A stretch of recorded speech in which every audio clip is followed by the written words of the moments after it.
Actor media ಇಲ್ಲ. Theatre ಆದರೆ actor media. ಒಂದೂವರೆ ತಿಂಗಳು ರಿಹರ್ಸಲ್ ಮಾಡಿದ್ರು ಫೈನಲ್ ಸ್ಟೇಜ್ಗೆ ಹೋಗ್ಬಿಟ್ಟು ನಾನು ಏನು ಮಾಡ್ತೀನಿ ಅದೇ ಫೈನಲ್ ಆಗಿರುತ್ತೆ. ಹಾಗಾಗಿ ಇಲ್ಲಿ ನಾವು ಯಾರು ಕ್ರಿಯೇಟ್ ಅಲ್ಲ, ಡೈರೆಕ್ಟರ್ ಕ್ರಿಯೇಟ್ ಈ ಫೀಲ್ಡಲ್ಲಿ ಫಿಲ್ಮಲ್ಲಿ. ಸರ್ ಅದೇ ಹೇಳ್ದೆ, ಅದೇ ನಿಮಗೂ ಇದೇ ಥರ ಪೊಲೀಸ್ ಪಾತ್ರಗಳೇ ಪದೇ ಪದೇ ಹುಡ್ಕೊಂಡು ಬಂದಾಗ ನಿಮಗೆ ಏನು ಅನಿಸುತ್ತೆ ಅಂತ?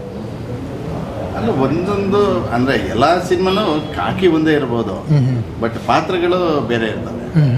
ಒಂದು ನೆಗೆಟಿವ್ ಶೇಡ್ ಇರುತ್ತೆ, ಆಮೇಲೆ ಕೆಲವೊಂದು ಕನ್ನಿಂಗ್ ಕ್ಯಾರೆಕ್ಟರ್ ಇರುತ್ತೆ, ಇನ್ನೊಂದರಲ್ಲಿ ಪಾಸಿಟಿವ್ ಶೇಡ್ ಇರುತ್ತೆ, ಇನ್ನೊಂದರಲ್ಲಿ ಹ್ಯೂಮರಸ್ ಕ್ಯಾರೆಕ್ಟರ್ ಇರುತ್ತೆ.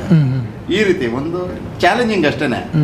ಅಂದರೆ ನಾನು ಅಡಾಪ್ಟ್ ಮಾಡ್ಕೊಳ್ಳೋದಂದ್ರೆ ಈ ಒಂದು ಸಿನಿಮಾದಲ್ಲಿ ಈ ಥರ ಅಂದರೆ ಪೊಲೀಸು ಅಂತ ಅಂದಾಗ ನಾನು ಸ್ವಲ್ಪ ಶಾರ್ಟ್ ಮಾಡ್ಕೊಂಡ್ಬಿಡ್ತೀನಿ, ಅದು ಕ್ಯಾರೆಕ್ಟರ್ಗೆ ಹೆಂಗೆ ಬೇಕೋ ಅದೇ ರೀತಿ.